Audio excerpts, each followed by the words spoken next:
Police form a line to keep journalists back outside a court in Shanghai, where Zhang Zhan was sentenced today. The supporter says, "I came here to try and see her. I went there just now, but staff told me it's not allowed." The citizen journalist was given 4 years in prison for what Chinese authorities called picking quarrels and provoking trouble. Starting in February, Zhan gave the world some of the first images of what would become a global pandemic, which often painted a different picture than the one Beijing presented. She wasn't alone. Others like Fang Bin, Chen Chudsa, and Li Zuoha all documented the unfolding chaos.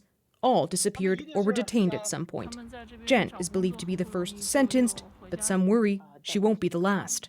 I think it just goes on to show that how intolerant the Chinese government is towards any narrative that is against that of its own.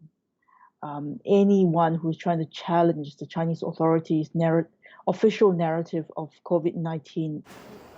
There have been continuing questions about the Chinese government's transparency at the start of the pandemic. Our team is on the ground in China as we speak. Even criticism of the WHO's willingness to take Chinese officials at their word.